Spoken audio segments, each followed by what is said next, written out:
welcome to ClevelandMoto Podcast number 358, the COVID positive edition. Yep. This is... Raise your hand if you have COVID. Wait. No? He's frozen. Oh, shit. His computer's got COVID, too.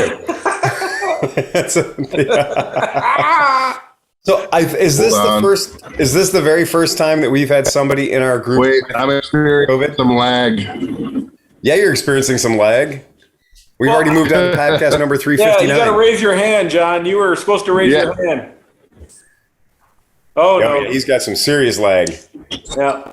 No, I kind of had COVID the one time. I was still coming off the vid when we had the Zoom podcast. Oh boy, I can hear you. Yeah, it's like your computer's geriatric. It takes a little while to respond and catch up to the whole conversation. So Sleepy definitely had COVID. We know Sleepy 100% tested positive for COVID. Yep. And so John's here, and John has tested positive for COVID. But 2 tests so far. And who did you get it from? Who do you think? Your boyfriend, I'm thinking. I'm not going on record, but he blames everybody. He blames other people. He's blaming me, but I'm the only one in my household who has it. Mm-hmm. And he has several in his circle who have it. Oh, really? Now, in his circle, just because I'm just curious, is he the only one that's not vaccinated, or is his whole tribe not vaccinated? I'm not sure about that, but as far as I know, him, Kit, and the daughter, and Patrick had it, and everybody's had it, and so Oh, wow. Okay. I don't know. Yeah. I don't think Kit took the vaccine, but nobody has it bad. So I don't know. There you go. Yeah. So that's a tough one. For the most part, I'm pretty much okay. I'm okay. I mean, I just have very mild symptoms, a little bit of a headache. I had some chills, night sweats last night. I could smell and taste just fine. Little stuffy nose, but nothing too bad. So if this is COVID, cool. I'm good. You'll take your punch on your card? I had 2 shots. I am not boosted, but I guess this is my booster. Yeah, this is your booster. Yeah, this is totally your booster right now. Yeah. So here's my question. This is a question for the whole group. Peggy and Piper Go ahead. Peggy and Piper are not. They're negative, and so I'm just staying in my bedroom and staying away from them. Smart. That's cool. That's good. So anyway, I wanted to throw this out there because this is absolutely a motorcycle topic, but it's absolutely important for us right now. So you guys may or may not know this, but next week is the AIM Expo in Las Vegas. So starting on Wednesday, the 19th, is the AIM Expo in Las Vegas. It's at the Las Vegas Convention Center.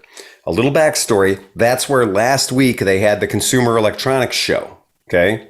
So the same building that had the CES show. The CES is a very big show. That makes the AIM show look like a puppy dog, right? So that was last week.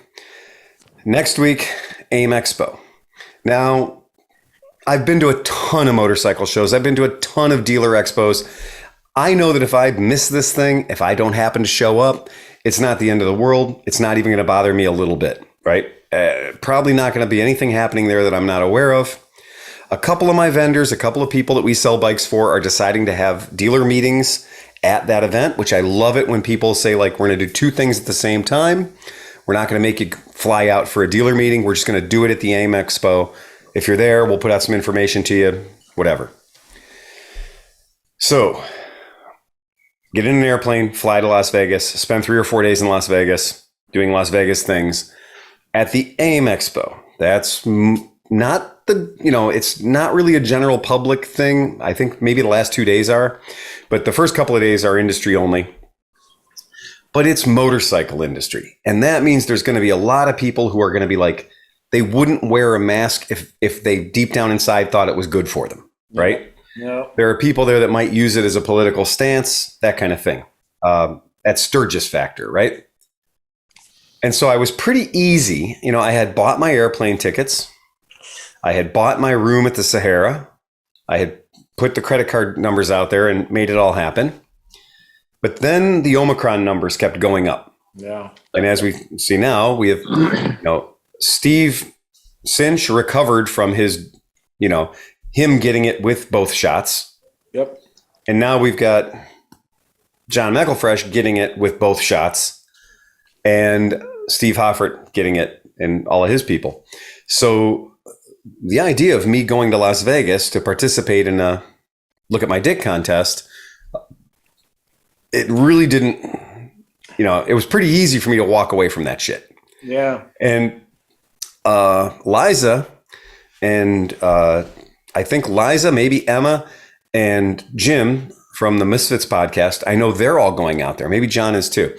But they're all going out there and they're planning. And like Liza says, they are very careful. They all mask each other up and whatever. They all watch each other's back and wipe all the COVID off if it gets on them, that whole thing, right?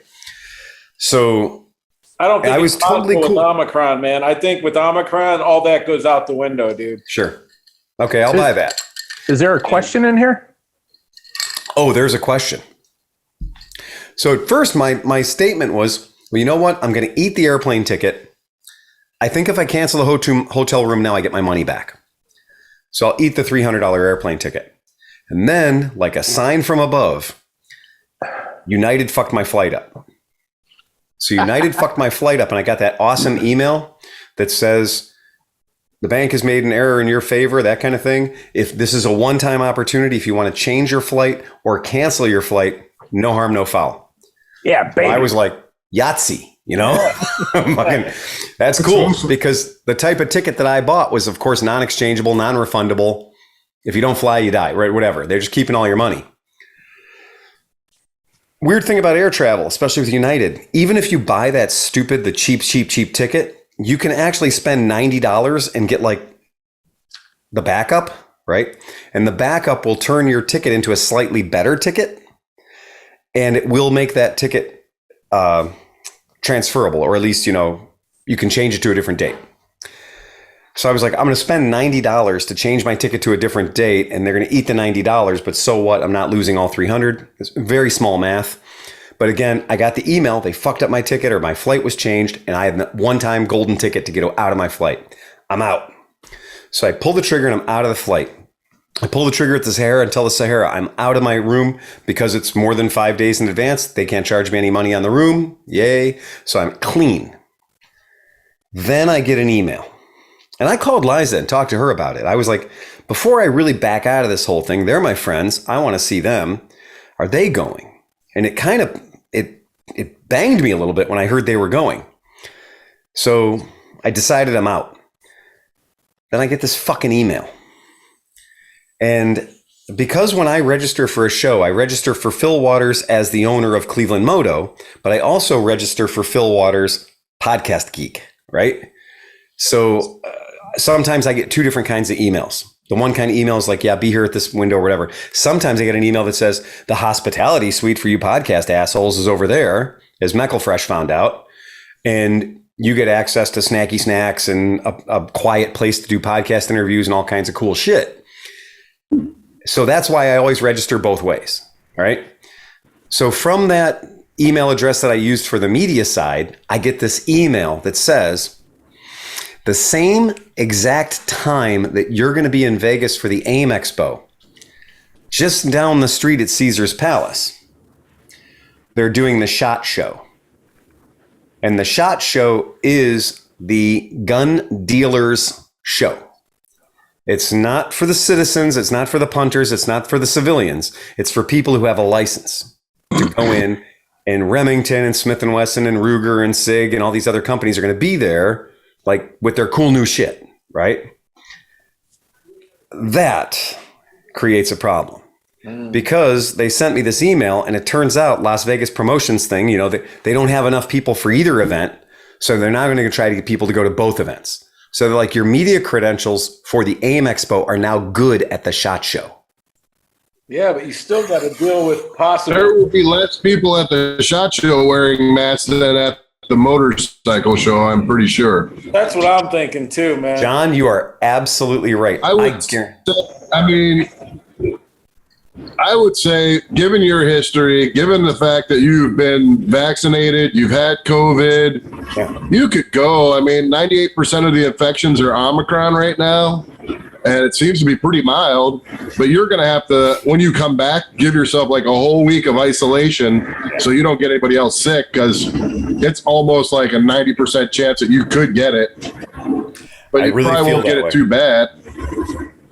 Yeah, I really do. And I mean, there's certainly other, when you get back, you really, that whole trip, you would have to come back and stay in isolation for at least 5 to 7 days. Well, explain to me why the SHOT Show has any more allure than the other show. I mean, if go ahead. Yeah, because it's awesome if you're a gun. I mean, it's awesome for guns. It's all the newest, coolest guns and hands-on and getting to pick up stuff that is not yet on the shelves and all kinds of. If you like guns, it's the best thing you could go to. Yeah, but you don't have to go this year. No, you can go next year. Speaking of guns, though, you guys have to. Wait, I want to hear what Phil says, because he's making a decision of the first show, right? And it's a bad idea to go to the first show, right? But now you're thinking of going to the second show, which, as John McElfresh pointed out, is probably going to be more likely to have people that are less compliant. So what's your thought process? And the bonus to that, like the other bonus to it, is that the second show's in Caesar's Palace, which is actually a smaller venue, right? So, and then the other additive is they just moved the Pinball Hall of Fame and Museum. They moved it into a new location. It's all fancy, brand new, and super cool, which is my other, fetish. So literally, like in this 1 week or this, 5-day span, it's hitting 3 of my strong, heavy fetishes. So that's the reason I would want to go. Now, obviously, yes, I've had all the things. I've had the corona and I've had the 2 shots and a booster. I don't think that means anything to Omicron. I think that I'm probably going to end up coming home with Omicron. So then, is that worth it? Then, a week after coming back, so I would be coming back probably on a Saturday. 1 week after that, Merritt and I have scheduled a ski trip to New York. So it's like, okay, so I could hide at my house and stay away from the shop and not worry about infecting anybody there for 5 days. And then we're in the van and we're off on our way to, New York to go skiing. Can I manage to do this without, 1, infecting myself? 2, if I do infect myself, do I then infect my wife as soon as I get back? And then 3, do I end up with Omicron? Does somebody else end up with? And this is the thing. I've got 1, 2, 3 events that are all pulling me and trying to make me go. And I am not going to go. I mean, it's really, and you say next year, right? So next year, why couldn't you go next year? Well, next year, I'm not going to be a gun dealer. So that means I can't go to the SHOT Show. Next year, AIM Expo may or may not. Columbus, that's great. We've done the Columbus one before. It's a lot of fun. So it's just this one particular thing that starting, I don't know, 4 or 5 days from now, I've got an event that I could go to that would be 1, 2, 3, at least 3 levels. And we're not even talking about tiki bars. We're at least 3 levels of awesomeness in my world in a 4 or 5 day weekend. Well, we can solve the next year problem by just talking about guns more on the podcast. And getting more hate mail from our listeners and our viewers. And I do want to buy, in the next month or so, I definitely want to buy a skeet gun. So I want to buy a shotgun. So we got to figure out what shotgun I'm buying. Mossberg 500. Start cheap. Okay. Is that the 3 or 4 shot one that you're like, boom, like you had? You probably just missed your chance on the Ducks Unlimited. Persuader. The annual Ducks Unlimited. The annual Ducks Unlimited gun auctions probably just ended, so you missed that. That's me though. You can get a gun for $50 to $100 under, the best price you'll find. Damn. And there's always friends of ours that always have Mossberg 500s for sale because, I do have one of those in the closet and I accidentally just bought the better one so I can sell my old one. Okay. And whether a Mossberg's brand new or 35 years old, it doesn't matter. They're exactly the same. You're talking about me, Phil? I've got a Mossberg 500 and I just bought a semi-auto replacement for it. Mm-hmm. Yeah. So that's one of those. I was going to say as you do, but well done. Yeah. So anyway, I thought that would be a fun one for people to be like a fucking Sophie's Choice over here and kind of having to decide. If they offer you free tickets or free airfare or free hotel, then you have to go. Well,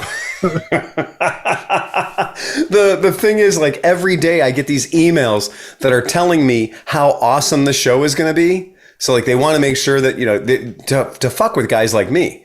So today I got emails from both the Motorcycle Dealers Expo and from the SHOT Show. Both of them were like, well, if you come out, you're going to get Sig Sauer is going to buy you a steak dinner. Yeah.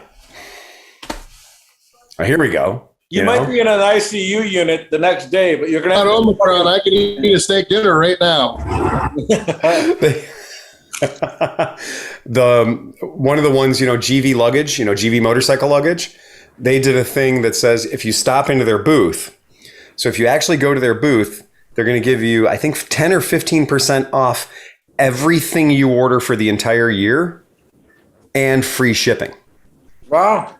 And for people as a dealer, I'm going to tell you, I order easily $30,000 worth of GV every year, right? If I could get 10 to 15% off of that and pick up free shipping for the rest of the year. So what I think I'm going to do is I'm going to send Liza in there with my dealer number. Yeah. Because I know she's going. So I'll make her to go to the GV booth, sign up on the little thing, listen to their little pitch or whatever it is, and get me signed up for that so I can get that discount and that free shipping. Because we know she's going to be there. So and she's got a bigger dick than you, so that makes even better. That's true too. Yeah. I told her about the whole thing. I told her about me being registered for the SHOT Show, and I thought maybe she might like just to go there to just goof on it, or whatever. And because James was like, yeah, we got to go to the SHOT Show. We're gonna wear like unicorn onesies and those giant big fur unicorn heads and the whole thing, and just go in, just go in there and just rock the show, right? But because I would still go. I mean, I'd still have a great time because I'm not there for the people. I'm there to see the new hardware. I'm here to see the new cool stuff. So, right. But I told Liza about it. It's like, this is a twofer. You can go into both shows now. And she had zero interest in going into the SHOT Show. Absolutely none. So she was like, nah, I don't want that. Maybe the guys would like it, but I have no desire to do any of that. So it's like, okay, cool. Yeah. Well, I think if you had a gun in California, you'd probably want to shoot too many people. So pretty much works out. Yeah, it'd be a tough thing. The so at a time, 10-round magazines. It's a bit restrictive, a bit more restrictive. Anybody have any motorcycle news they'd like to talk about real quick? I have decided to. When I borrow a lift off you, I'm going to redo my KE100 and make it a 70s spectacular 4 or 5 color fucking metallic insane paint job fucking motorcycle with AIM stickers on it. Yeah. That sounds very cool. Yeah, it's going to be my Mid-Ohio champion. Nice. Mm-hmm. That's a very cool project. I like everything about that. I just need somebody to help me find the carburetor. Are we still planning on signing up for hair scrambles so we get the discounted rate on camping? Yeah. That's a good idea too. Yeah. Do you still have your TS 250? No, but I've got another one lined up. That one guy was doing the hair scramble on a Trail 110, wasn't he? Or Trail 90? You probably could do it on anything you wanted as long as you want to sign up. Yeah, that makes sense. Yeah, I completely agree with that. Yeah, that's actually a really, really good idea. I got a good line on like KE 250. Okay, Nice. Yeah. Does it have a hidden carburetor as well? No. It has a prominent carburetor. Okay. Well, so Sleepy, your bike has it does have the carburetor inside the case because it's got a rotary valve, so it's under a cover on the side of the motor, maybe. Yes, no, that's exactly where it is. It's a pain in the dick. Want to hear a joke? always. Bill Gates is hanging out with the chairman of General Motors. If the automotive technology had kept pace with computer technology over the past few decades, boasts Gates, you would now be driving a V32 instead of a V8, and it would have a top speed of 10,000 miles an hour. Or you could have an economy car that weighs 30 pounds and gets 1,000 miles to a gallon of gas. In either case, the sticker price of the car would be less than $50. Sure, says the chairman, but would you really want to drive a car that crashes 4 times a day? Nice. So, are we able to share, Sleepy? Are we sharing? Oh, I think so. Yeah, go ahead and share. Go ahead and set me up because I'm going to go ahead and I'm going to share a screen that I got for you guys that I think you might like. Try it. I thought it doesn't it save. Yeah, here we go. I got it. We'll see if you guys. Nope. Sorry, I've been disabled. All right, what do I got to do here? Hold on. Re-enable me, baby. I'm working on their screen. Multiple advanced sharing options. EAV. Try it now. Try it now. All right, there we go. Excellent. Here we go. You guys are going to love this. So, I've been spending too much time watching videos. So what you got there is you got a whole bunch of these specialized screws that you put into the lugs on your dirt bikes. Oh, yeah. And I've done far too much research. I've watched, I think, 37 YouTube videos. And I now know the difference between all the different ways that you can put screws into a tire. And there are some ways that work really well, and there are some ways that don't work really well. And for the level of commitment that I'm willing to make to this mission, you'll see that up here in the top we got the 1/2-inch original gold ice screws, and these things are cool. Like the head of the ice screw is all beveled and cut in and shit, and they're like a very hard metal. They're not just like your regular sheetrock screw or drywall screw. Can you go to the other picture, the more in-depth picture? Sure, of course. And so yeah, there you go. See the way the heads are? Yeah. So that no matter which part of the head hits the ground, it bites, right? Yeah. So because that head's all hollow. And it's got a fat tooth on it too. That ain't coming out of your tire. Right. And so I watched a bunch of videos, people comparing a standard sheet metal screw to a short self-tapping screw, all hex heads kind of thing, and various different levels of success and failure. But after much research, this is where I'm at. And now, it's a little long. I've seen 1/4-inch ones that might be better. Well, it turns out the magic number, according to a whole bunch of hillbillies that do this to SSRs all the time, is 3/8. Yeah. So I may have taken a bit of a plunge, but I ordered in 1,000 3/8 ice racing screws. Right. They are AMA certified for ice racing. There are some that are outlaw that they won't let you run, but these are legal. And I've watched enough hours of video on this to know that for the kind of shenanigans that we do, this is exactly the right level of intensity. Well, the pond is at 2.5 inches ice right now. If it stays cold, we could probably be racing in the next 3 or 4 days. How'd you keep your dick hard enough that long to measure it? Well, I had to put a hole in the ice, and then I put my dick And I I was figured, going to say, was it tough breaking through? yeah. No, I put it in the hole, and it only made it down about a quarter way. So I figured that had to be at least 2 inches of ice. So good to go. Yeah. So you want to hope that it doesn't snow, because that'll slow down the freezing process. Well, right now it's not snowing out here. We don't get lake effect snow, so it's just cold. Yeah. Wind is your friend. The more wind, the faster it freezes. that makes sense too. Excellent. Yeah, I think like the that. sun is kind of a bit nice and in the shade, so the sun won't come out and warm it up. No, but you know what else was crazy? I did a time lapse of it when the ice was forming, and it's crazy to see how the ice moves.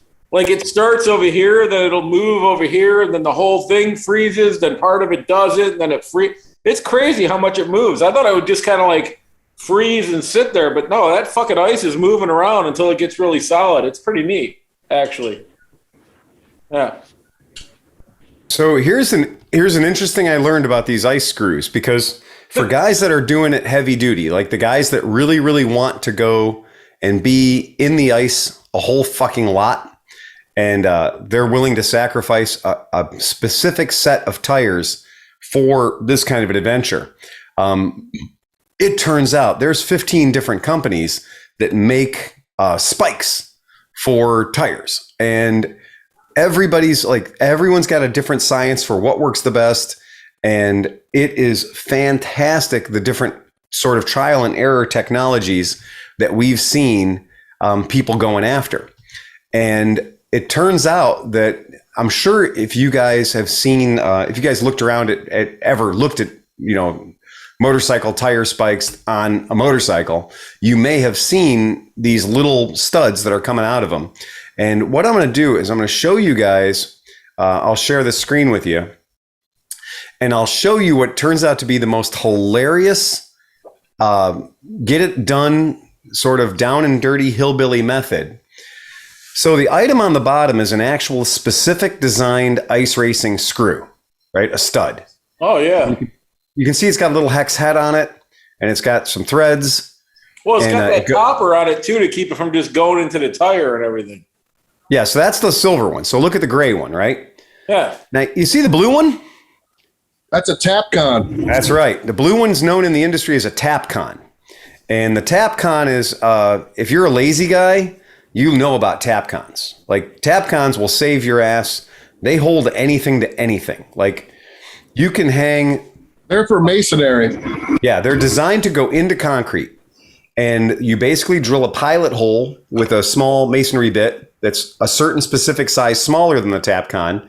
And then you use your impact to screw the Tapcon in. Hammer drill. Yeah, hammer drill. And it literally taps into the concrete as it goes in. So the Tapcons are kind of amazing. Now, but here's the trick. They're expensive, though. Yeah, but they're less expensive than spikes. Okay. So the reason that you do the Tapcons, take a look here, boys. Take a look at that.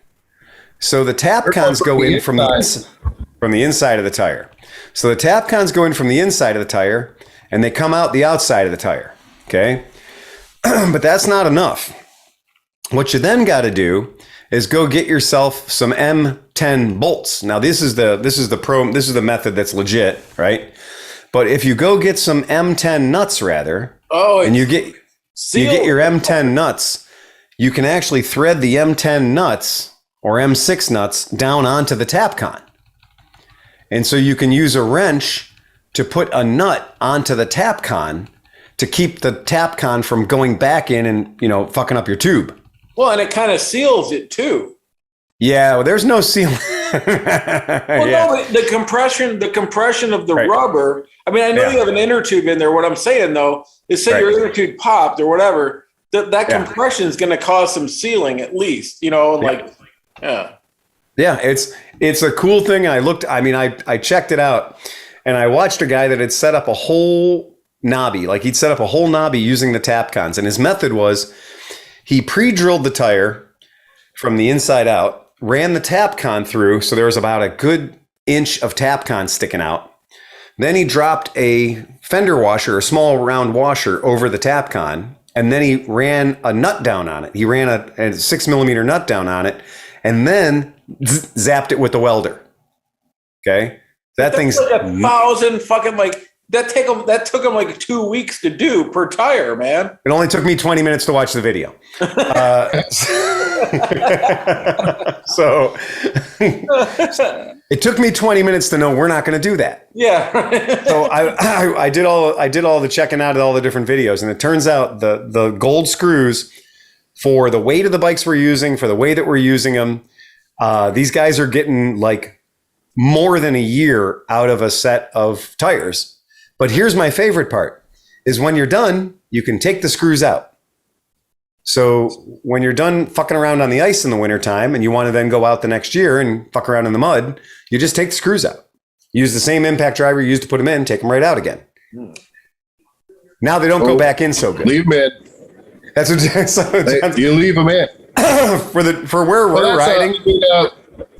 A lot of the enduro riders who are riding not in the snow, like enduro riders, they're studying their tires because guess what? It goes good in the mud. It goes great over logs. And fucking studded tires go good on any terrain that's not fucking pavement. The only thing they don't work on is pavement, right? And so I'm committing it to it. I'm going to commit my bike to it. So if I've got to go out to Hoffert's camp at some point and pick up the trailer or whatever to help you out, while I'm out there, I'm going to pick up my bike. And I'm going to bring my bike in and I'm going to set it up. Yeah. I was going to go pick up mine and just do the seat and make it seatable. I thought you were going to put screws in your seat. Yeah, because I found a couch down the street they were throwing out. So I stole the padding. I'm just going to roll it up and make it into a seat at some point. Good. That's cool. So it looks like I'm going to be like, it's going to look like I'm riding a water buffalo, but it's going to be comfortable as fuck. So that's going to be awesome. No. I'm okay enough with the seat. I mean, the seat's, it's a pain, but now that I got my weight more forward and I'm hugging the gas tank all the time, the seat doesn't bother me as much. No, we'll see what happens. If you're ice racing, you're not going to be sitting on the seat much. You're going to have one leg down and throwing it sideways. Yeah. No, dude, my pucker was bloody for days, man. I'm going to go for some comfort, man. That's what I'm going for. Fixer, it didn't happen. I have pictures of the bloody pucker if you really want. Oh, no. That's the latest season of Letterkenny. I'll turn you right off of that whole thing. So yeah. That was a quick season, by the way. It went through really quick. Yeah, it's only 6 episodes, so yeah, it's too bad. But so anyway, I thought I'm gonna try it. I may only go out and do it once or twice. I don't know. We'll see if I like it. We'll see if it sticks. For people that don't know, for people who are not from the Cleveland area, which is most of our listeners. So something really weird happened this year. This year I purchased a snowplow. It's my first time I've ever bought. Now, many years ago, I had a company and we did snow plowing. Like that was what we did. We snow plowed people's driveways. That's how we made money. And, but for all these years now, I have not ever had a snow plow. I've got a snow blower at each, I got a snow blower at the shop and I got a snow blower at my house. And they're good units, good quality units, but I have never bought another snow plow until this year. I'll tell you what the guy at work told me when I bought my snowmobile. It'll never snow again. Good job. Thanks. It's right at the dead middle of January right now. And Virginia has been snowed sideways. Denver has been snowed upside down and backwards. Places that haven't gotten snow, Tokyo was locked under 4 feet of snow for way too long. Like places that don't get snow have gotten snow, but Cleveland, Ohio has been fucking snow free. That's because you bought a plow, right? Because I put a $2,000 plow on the front of a Japanese micro truck, right? We'll never have snow again. It's going to never going to snow again. Right, yeah. I'm telling people right now, you could buy your beach house now on Lake Erie because it's never going to snow again. And to back up that, John bought a snow machine, so it's definitely never snowing anytime ever in Cleveland. Nope. We're done. That's it. It's over. We're not going to have any. So that's why I figured, I know your lake, your pond is going to freeze over. Right. And I love riding my dirt bikes. I love playing around in the snow with, the big Carhartts on and all that stuff. You fall down, it doesn't hurt. I love that shit. So since I just have to accept that's not going to happen this year. Right. Or if it does, it's going to be May. Use snow shanties on Marketplace. So we can have like a shanty out in the middle with a heater or something like that. Do some ice fishing while you're not racing. Sure. I have a vision of us having a 6-man ice shelter in the middle of this pond, and 4 guys inside with some heating device and beverages, as 3 other guys are circling at 200 RPM. Yeah, Cutting a hole in the ice around us. Yeah, and they just cut a big donut in the ice. Yeah. That's what I expect. The other thing And then is, we float off to Canada. yeah. everybody's throwing their Christmas trees away right now. And I'm like, I just want to cruise around and grab about 20 Christmas trees and strap them to a trailer and take them out to Cinch's house and then just set them all up and watch one 40-foot flame swirl into the air. Dude, the guy before he left, I have a 50-foot bonfire area in the backyard. And there's still big logs and also metal things that I don't know what they are in the middle of it. So we can have a 100-foot bonfire. It's fun. Just bring the shit over. Those metal things are from Hoffert's garage. 20 Christmas trees going up at once. Oh, my God. Yeah, let's do it. Bring them. I'm Get that down. out the side of your house. So, No way, man. Like, that is the messiest stuff. Like, Christmas trees are the messiest, just full of tar. They're just terrible when they burn. if it's a bonfire, who gives a shit? You're not going through a... Right. You don't care, right? Yeah. You don't care. It'll go out. It'll burn off in 2 seconds, and then you'll have all these crispy fried pine trees that won't burn.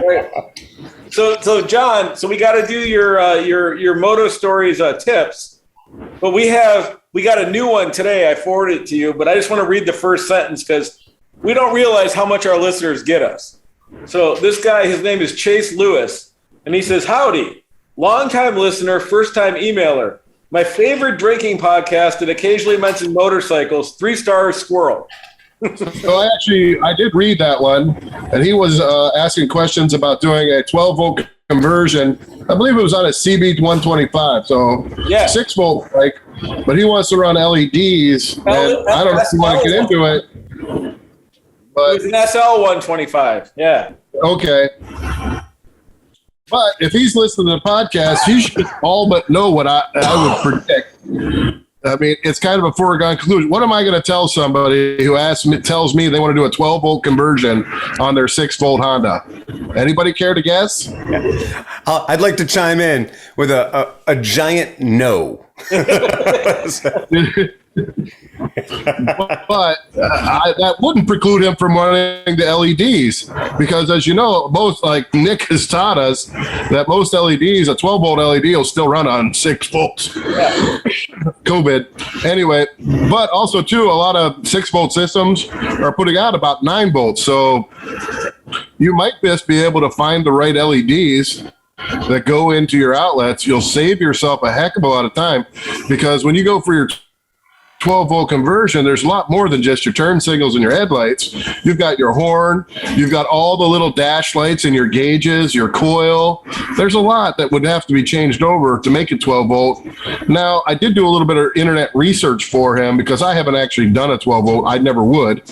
But I had some thoughts on it. Like, I know on that bike, probably it has one coil that runs the ignition and one coil that runs the lights. If you're crafty, you might be able to find a way to run them in series and go from 6-volt to 12-volt and have them both run all the time. But also people have said that you don't even need to do anything with your stator, that stator will actually almost put out 12 volts just by, so it's almost like a not necessary to do. I would try just swapping out LED bulbs and see how that works. And if that's really not exciting enough for you or not bright enough for you, then I don't know what you can do as far as swapping a 12-volt stator off of another bike. Some people have suggested maybe a CB 175 twin, but I doubt it. Yeah, So, I totally agree. I think that's out of the question. But not to dash your hopes, I definitely think you should try to go with LEDs. But also a good battery. I mean, heck, if you use the emergency light batteries in those bikes, that battery alone will, with no charging system, if it's charged up good enough, you could ride for several hours with, that they'll keep a nice charge and it holds a long time. So another question. that's what I have to say about that. Yeah, well, you can get into more in depth on it when we do your episodes. But another question I had for Phil was, we used to talk about, or not us, but you used to talk about going to motorcycle auctions. what's going on now with COVID? Have you heard, like, what is the auction scene like? And like, you're obviously not going to them, but are they still going on, and what's going on with them? Right. That's a really good question. So what's happened, it hit everybody. There was no preparations for this because the entire way auctions work is it's in person. Okay. And eBay has proven for a very long time that you don't need to be in person to have an auction. But motorcycle dealers, car dealers, boat dealers, they're all very much trained. They're all very much used to the idea of being in person. You get to exert your influence over the caller, over the auctioneer, right? And the idea is that you can work better. Your techniques work better. You know the people in the room. You can pick up nonverbal cues. And so guys who love buying motorcycles at auction, that's me. Guys who love doing that really do not get the same experience when you're doing it online. And so what all these companies did was they just did a hard stop because they just didn't want to have. Now, most of these auction houses are fucking gigantic. You could easily have 6 feet of social distancing between the 100 guys that are there for the auction. But remember, for the past 10 years at least, we're there bidding in person. There may be 150 bidding at home. They're bidding at their shop. They're looking at the bike and they're clicking, they're mashing that upbid button, right? And they're mashing that upbid button. But the guy who's physically there, the guy who's there, the auctioneers always kind of leaned into the guys who are there in person because they made the commitment to be there. You know, they checked the bike out. They got to walk around the bike, maybe start it up, check it out. So the deal's probably going to go better with the guy who happens to be there in the building than the guy who's bidding on it from 700 feet or 700 miles away. And he's going to have to arrange for shipping and everything else. This guy's here with his trailer today. So even though there was no thing that said, oh, well, the guy who's there in person absolutely gets a priority, I can tell you from being at a lot of these auctions, I've had the hammer drop for me when I said I'd give you $3,500 for that bike. And I knew that bids were still kind of coming in online that would have blown me out of the water. And I probably wouldn't have overbid them. But I also know that there's the advantage of the fact that they know how much money they got to get. They know they got their money and they know I'm here and I'm going to take the bike away. So how does that work? They have a proxy bidder. They have a guy who is bidding for the highest bid online. So he has to look at that and see what comes in. Well, he can only be sitting there looking at it, you know, and they're playing a game of sliding it in right before, you know, going once, going twice. Right. Well, they may have a bid that comes in after it went, you know, too bad. You're there. So the difference, right. So the difference between eBay proxy bidding, which we're all very familiar with, and bidding live. And even live, I'm saying live on your computer in an actual real auction. So they're not going to give, in eBay, they're going to give this vehicle a week, right? But in a real auction, they're going to give this vehicle 65 seconds, 35 seconds, right? They've got 1,200 other bikes or 5,000 other cars. They've got hundreds of pieces of property to move, and it's chaos, okay? So they know they know their magic number. That guy who's the auctioneer, he knows how much they paid for this. They know the bike's probably there on consignment anyway. They know how much money they want to get out of it. So they're not going to let the game go on too long and fuck themselves for the whole day. So when they get to that number, the bidding would have to go slow before they really started looking at the online bids. So what happens is the online bidder, of course, John's at home bidding on his computer, looking at this motorcycle, and now the thing might literally say Honda CB750, $900, right?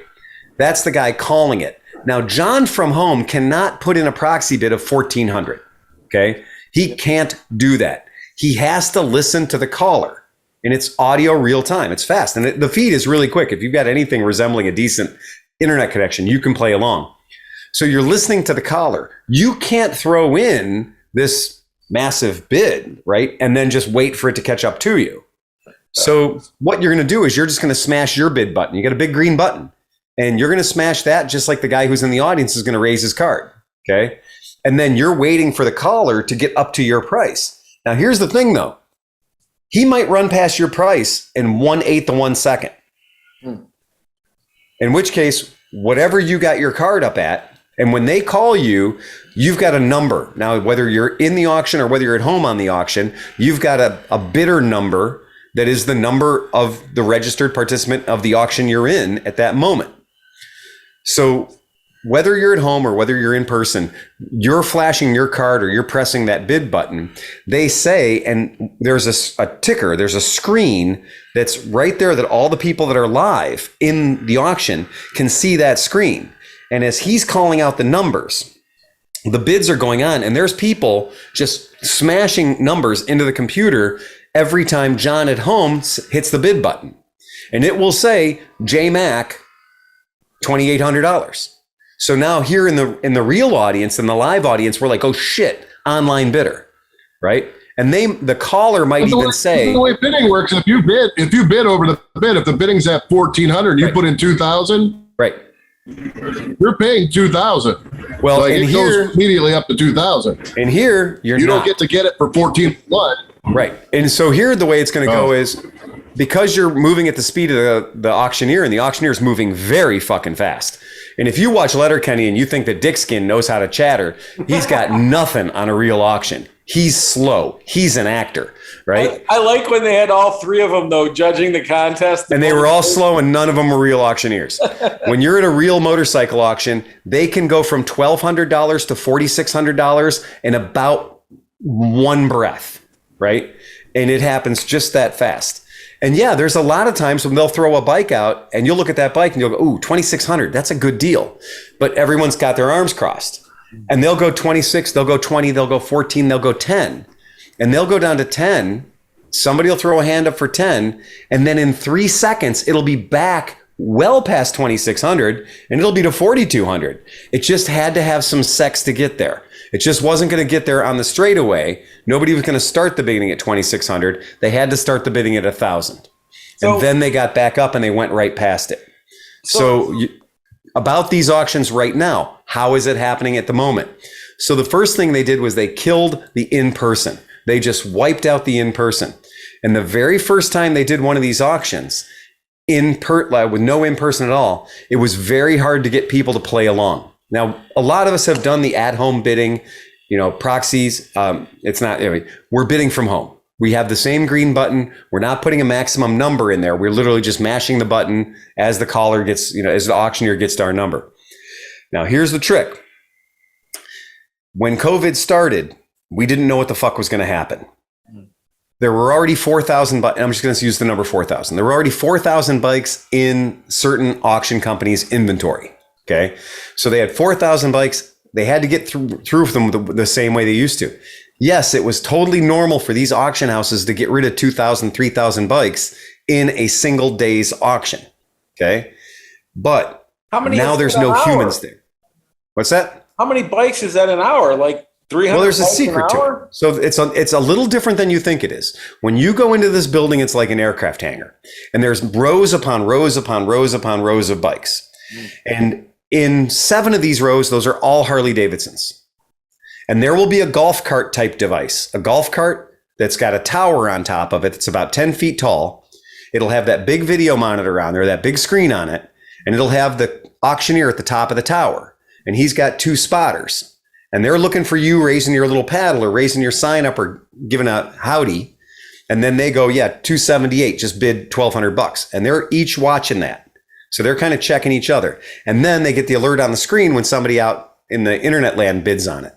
So that one golf cart, that one mega fucking golf cart is on the aisle for Harley Davidsons. And that golf cart's never going to leave the Harley Davidson aisle. It's going to be moving up. And I'd say, when I tell you that thing barely stops moving, it barely stops moving. You got to move with it. 100 guys are moving with it.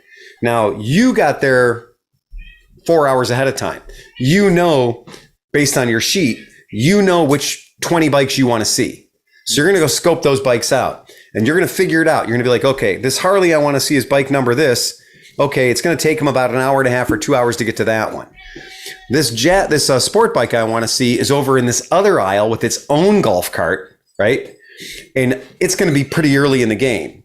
And then the next aisle over is going to be all of your standards and Euro tours and all that kind of crap. So there's a sport bike aisle. There's a not sport bike, but not American aisle, and then there's an American aisle, a V-twin aisle. So there's usually 3 aisles, and then one of those aisles, whichever's the shortest, will eventually become the side-by-sides, quads, jet skis, and snowmobiles. Okay?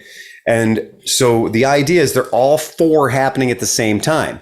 If you want to be smart, you take 3 of your people with you, and each one of you watches an aisle. Okay? And you might have 5 bikes in each aisle that you're interested in. Now, I go down there, it's usually just me alone. But I also am really not interested in the Harley Davidsons because historically speaking, the Harley Davidsons sell for more money than I'm willing to pay. But the Harley Davidson listing will go on forever because there might be 800 or 900 Harleys. There might be 100 metric cruisers. There might be 200 sport bikes, right? So now you got to be careful because now you got to run over and be like, that's that, F6B Honda I was interested in, and it's going up, and it's going to be going up in like 3 bikes. So I better be right there close. I got to work my way in so they can see me. But then I look over and I go, oh crap, there's that BMW I wanted, and it's coming up. I got to make a decision. So sometimes what I would do is I'd tell Renee or somebody back at the shop, okay, your job is to bid on that BMW, and you're going to bid remotely on that BMW. Don't go higher than 2,800, and I'm going to be over here working on this Honda. Yeah, you're maximizing your fucking hit by having other. Yeah, right. That's a good fucking idea, man. So that's what we try to do. And this way, if I go down there to look at 30 bikes, if I can manage to buy 12 of them, then I've had a great day. Yeah. Right. And so that's the way the auctions work. So the first time out, back to the story, the first time out, we got 3,000, 4,000 bikes. We have no human beings there. And everybody's gun shy. They don't know what COVID's going to do to the market. They have no fucking idea. So that auction was a ghost town. And I went on it and they couldn't get people playing. And on the side of the screen, it'll tell you all the people, it'll give you the numbers of all the people that are registered for the auction. And you might know some of these guys because you recognize their handle, right? Mm-hmm. But where there would normally be 100 people in person and 200 people online, now we're seeing 0 people in person and 20 people online. Oh. Now, it doesn't mean you're going to steal the bikes because the seller has determined what the bottom price is going to be anyway. You're probably going to get some great deals, but people were scared they weren't buying bikes. Now we move the scale forward and we go up the calendar just a little bit. And now it's pretty obvious. Motorcycles are going to sell. People aren't going on vacation. They're buying motorcycles. Manufacturers are on COVID lockdown. They're not building motorcycles. So what happened is we went from 3,000, 4,000 bikes at an auction to fucking 500 bikes at an auction. And we were still playing it from home. We were still doing the home game version. Then eventually they need to do that. They make money. These auction houses make money by having shit tons of bike there because they get a seller's fee and a buyer's fee on every bike they sell. So they want the price to go as high as it can, and they want as many bikes as they can. And they're calling me every week saying, Phil, do you have any inventory, any used inventory that you want us to come and pick up from your shop? And we can put it in the auction. And then, you may not get full retail. You may not get what you think you're going to get for it, but it's a great way to get 30 bikes out of your shop and sell them all in one weekend. Because to a lot of shops, being able to sell 30 bikes that you haven't been able to sell in one weekend, that's a pretty fucking good thing. Mm-hmm. That's a lot of income coming in real fast. You may not get the maximum money for it, but you're going to get the money real fast. So now it's turned back into, so now people are getting back into the scene in person because we all know COVID let up. So that's COVID let up. It's cutting loose a major. Say that again, John. You got cut off. That's almost as good as cutting loose a major brand that you happen to be selling. Yeah, it is. It really is. And that's how we used it. I mean, we've done that before. We've sold out an entire line of bikes using the auction to do it, right? And manufacturers will also do that. When they're going to go in and a guy like me is going to stop carrying a brand, the manufacturer's going to grab all those bikes. They're not going to send them out to other dealers. They want to capitalize that money real quick. They might even owe the bank money on those. So then they'll take them to the auction and dump them fast. So that like by Wednesday, they're all gone. Here's where we're at right now, though. The auctions have got human beings showing back up to bid. It could be an expense driving all the way down there. You may have to stay in a hotel room. The problem is you don't have a $3,000 or 3,000 bike list anymore. These auction houses are bragging about having 300 bikes. They're bragging about having 500 bikes. And the problem is I look at the sheets and these bikes have been through the auction 5 and 6 times. Why aren't they being bought? You know, what's wrong with them? You got to wonder. I mean, motorcycle dealers can be a little sloppy with their money, but they're generally they're careful. And if there's a motorcycle that's been at the auction more than twice, you got to wonder what the fuck's wrong with it, because every time it gets listed at the auction, less money goes to both the auction house and also to the guy that, you know, it's there for essentially on consignment. Right. So it's vicious, and it is vicious. So when you get these bikes, so like my coworker was trying to buy a new car. And so she bought her lease out for like whatever price, and then sold it to the new place for $7,000 more than she bought her lease out for, because that's how bad they want used cars. Yeah. So are you finding that, like, when you do get bikes in the shop, they're just blowing out? Like, obviously you said you had a good number this year. So like, but I mean, like, is the price of bikes still up for used bikes right now, even what's going on? The prices for all used bikes are way higher than they should be.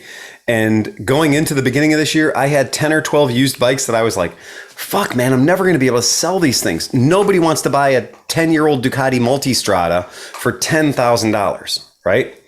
Guess what? This year they did. So, you know, they usually say like every year the price of the bike goes down. The bike just, it gets older. It can't command the same price. Well, this year everything went up, and it went up 30%, 40%. Wow. So that people with a $1,200 Honda Rebel from 1993 could easily get $2,400 out of it, because there's just people that are like, I went to the dealership and there's nothing at the dealership. Hopper was talking about getting rid of his Tacoma to Carvana. They offered him $29,000 for it. But you can look, and the retail on a similar brand new Tacoma is like $26,000. They're offering him more than retail on his 2019. Yep. But you can't. Now, I don't know if they're doing that, because I don't know if you can't get the 2000. You can't get a 2022. No, you can't. So. And I've done that. So for love or money, I mean, I've been trying to buy a truck and trying to buy a van, and it is straight up impossible. Like, you could just say, I'm willing to pay $5,000 over invoice. I'm willing to pay $5,000 over MSRP. And they're just like, yeah, we just don't have any to give you. You know, there's just nothing available. Ford has cracked down. This is pretty cool on Ford's part. They started cracking down on dealerships trying to charge like $30,000 over list for the Broncos and stuff. They finally were like, fuck you guys, you're not allowed to do this, or you're not going to carry Ford anymore. Well, so they're pissed off because they'd want, if anybody's going to get that $30,000 over list, the factory wants it. Right. Yeah, exactly. So I have a little bit of insight into that. So recently I've been trying to buy a Ford Transit, and I just had gotten to the point where I was like, oh, fuck it. You know, what do I got to do? And so I call all these dealerships, and all these dealerships say the same thing. Quit calling us. Go online, go to Ford.com, and do the vehicle locator service. You know, it'll tell you exactly where every Ford Transit is in North America. And do the vehicle locator. It'll tell you the model, the length, the height, everything you need to know, right down to the VIN. And then you'll know, okay, that vehicle I want is in Oklahoma, or that one I want is in Oregon. And then when you do that, you can actually click on it and see the fucking window sticker, right? So you can click on it and you see the actual sticker.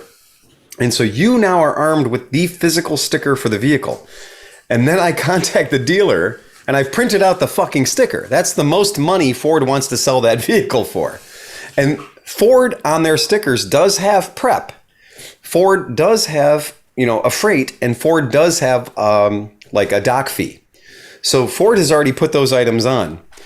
The dealers now have the balls to send you back another invoice that shows a picture of your sticker that also says special availability program. Yeah. And it'll say $5,000. Or dealer access program, $7,000. And so it'll be a line item for $5,000 or $6,000 or $7,000 that is, and you're paying tax on it. Yeah, it's awful. So the best thing I can wonder tell you if you could send that back to Ford and say, look at this dealership is trying to fuck me.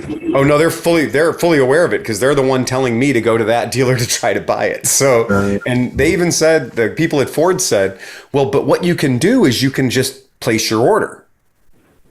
And I said, sure, I'll absolutely, I'll place my order. And they're like, yeah. And I was like, well, that was pretty easy. I don't understand why it was so painful. And they're like, well, yeah, because you're 7,700 cars in front of you right now. That's why the dealer can charge $5,000, $6,000, $7,000 over the regular window sticker.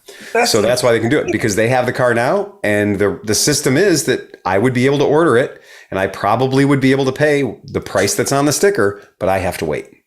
So, yep, that's what it is. I just bought a Ford, and I can pick it up anytime I want. So I've been looking into and doing research on lawnmowers. And so I'm looking at a 54 to 60 inch lawnmower.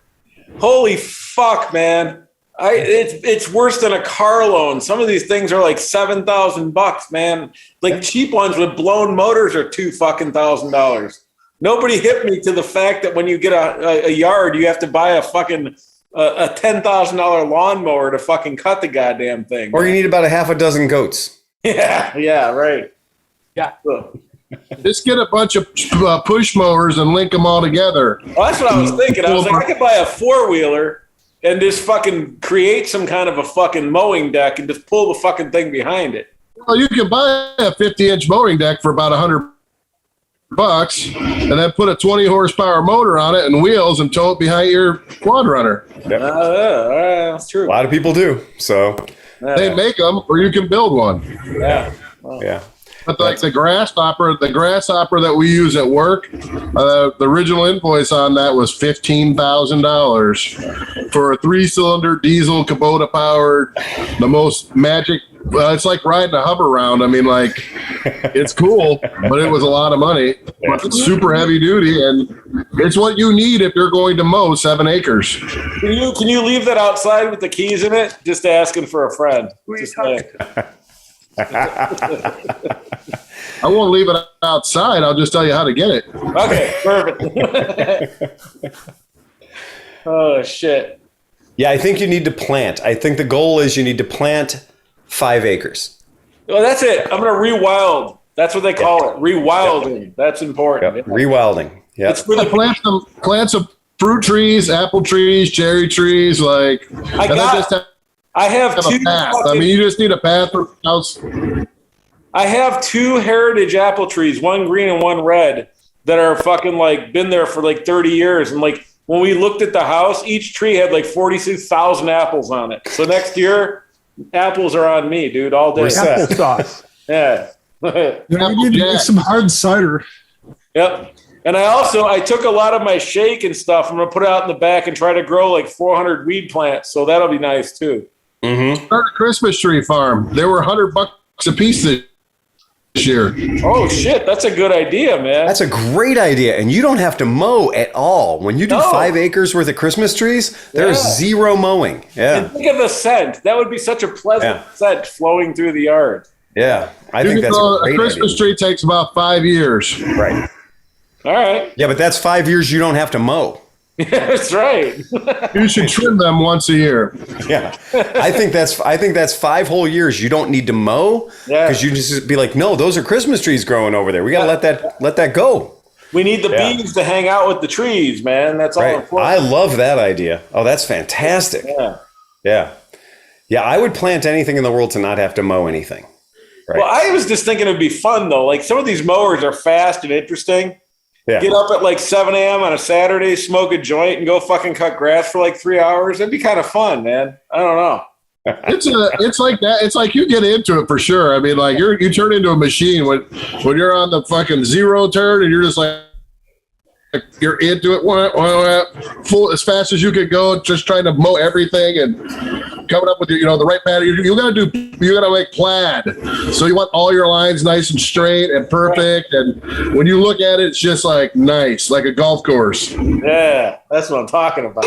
gonna go make plaid. You're gonna look at Steve's from like the overhead Google Earth image. It's gonna say like weed here. Yeah, right. Yeah, come on, man, you didn't set it up for remote control, and you can just sit in your lawn chair. And That's true too. Damn, I didn't think about that. All you gotta do is take apart a Roomba and hook it to your vacuum or to your lawnmower. FPV lawnmower. Right. Oh, dude, yeah. Most of them are like riding a Roomba, man. It's just like you can turn. I mean, frontwards, backwards, spin around, whatever you want. It's a zero turn. Dude, Yeah, I mean that's the whole that's the whole idea. It though. This FPV thing, that's gonna happen. I'm gonna be in the fucking. I'm gonna have a cockpit with fucking Oculus Rift, just sitting in the fucking room driving the fucking. Or you could be out in the yard actually sitting on the device itself. Come on. That doesn't sound as fun though, man.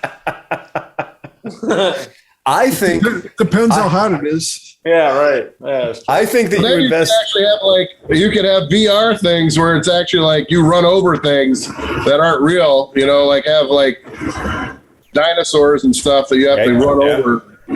I just think the better idea would be to let Steve mow, and then to motivate him, we can go over with paintball guns.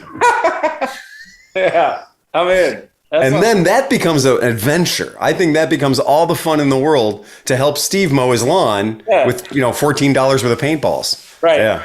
Yeah. So we're riding the SSRs, shooting paintballs at Steve. I like it. Yes. I think that's a great idea. And then I'll set up a I'm a breakfast Roman thing. candle kind of guy, but whatever. So what we'll do is we'll do this early. I'll set up a breakfast at the end, and then we'll go for an actual ride on bikes afterwards. Since we're already out here. So yeah, that'd be good. That'd be fun. It does sound great. So when's the housewarming party? Depends on what you guys want to do for that. I was going to say, as soon as we get over there and get that fucking shed picked up, Yeah, well, that's okay. So get his the paint house- booth. tomorrow and Sunday, we're cleaning. Like we're literally cleaning. There's nothing left except for the fucking paint shed. So at some point, then, like the realtor said, she can put the house up, telling people like that fucking monstrosity is going to leave. Right. So in the next week, I definitely have to get a fucking truck over and get this fucking thing out of here. And I'm willing to blow people or use hands or whatever to help this fucking along. I'm just saying. If I'm not mistaken, the trailer that I'm thinking about that we might borrow from Hoffert is at the property. It's at the camp, right? I don't know. Because there's that one that he has one that has sides. You'd be better off with some kind of flatbed than that. Yeah. I don't know. The people who own the place repoed at least one of those so the trailer you're thinking about might not be there. Okay. All right. What's the dimensions? What's the base dimensions on this thing, Steve? 7x7, and at the peak, it's 9 feet tall. So I'm going to lay it down. So if a trailer is 7 by like 10, it would be fine. Yeah. Well, that's going to be the challenge. So it's most of the. It doesn't have to be 7 wide because we can lay. I'll go buy 2x4s or something to lay across it just to hold the sides or whatever. Yeah. My buddy, Mike, Accident Mike, he has the big semi straps. He said I can borrow 4 or 5 of those. So I've got thousands of feet of straps, so that's not a problem. Cool. We have no problem with straps. But if we did have if a trailer was 5 feet wide, we would have to put 2x4s or 4x8s, across it. Yeah. To make it. The perfect thing would be like a nice flatbed like snowmobile trailer where it's just flat, the wheel with small wheel, like you can just set it on there.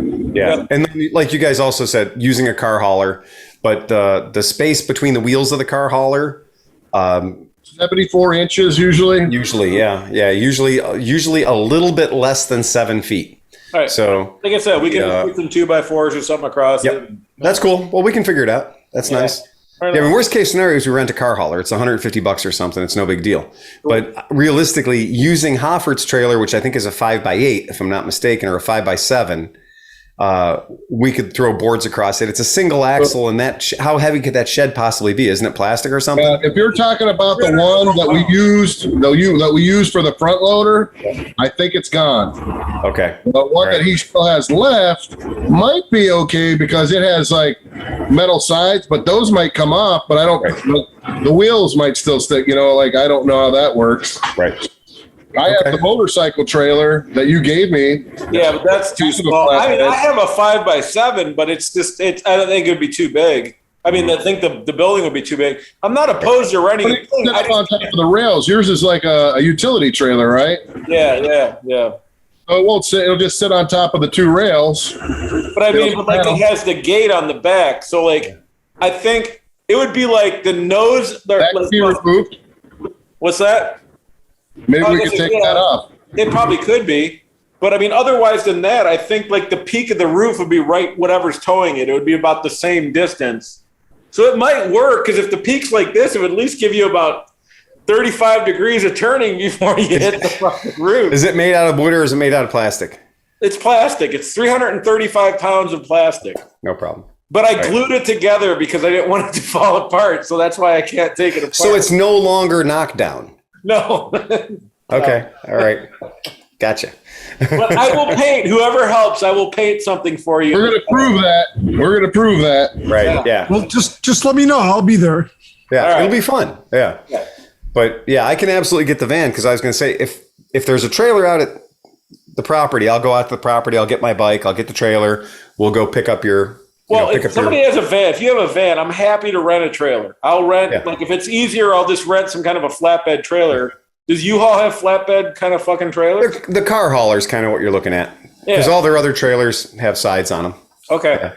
Yeah. All right. I'll look into that and see if I can get one in the next few days. You could talk to Hofford, but unless I'm mistaken, I know that at least that one trailer went away. They came back and said, "Oh, that's our trailer," and took it. Right. Well, I think I know which one we're talking about. So is he still letting the people in his house a year and a half later because they're still looking for like a lost screwdriver or something or whatever? Well, yeah, there was the guy wanted to take out the furnace and the hot water tank. I'm like, holy shit.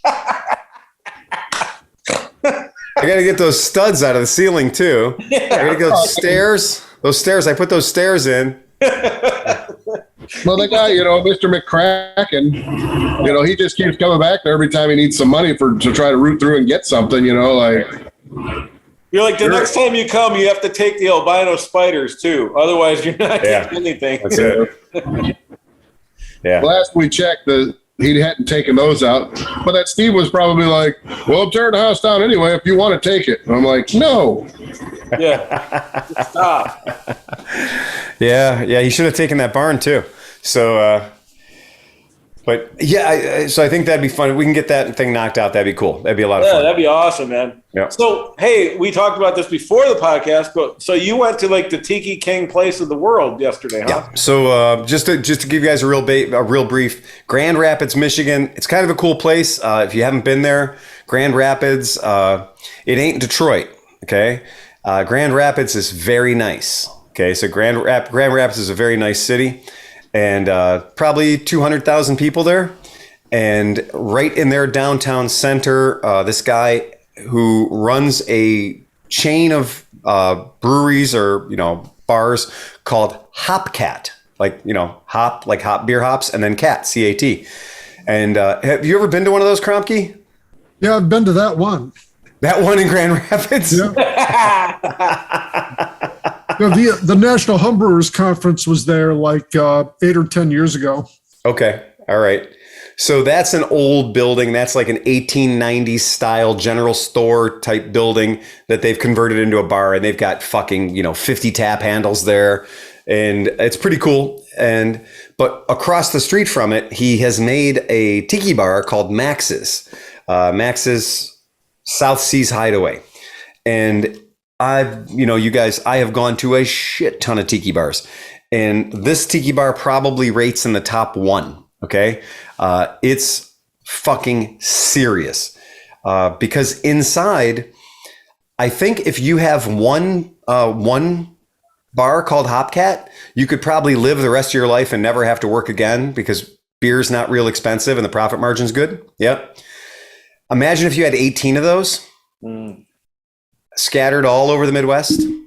And I have been to several of those Hopcats totally accidentally, because a bar that he opened 5 or 6 years ago called Tiki Cat was in the basement of Hopcat in Kansas City.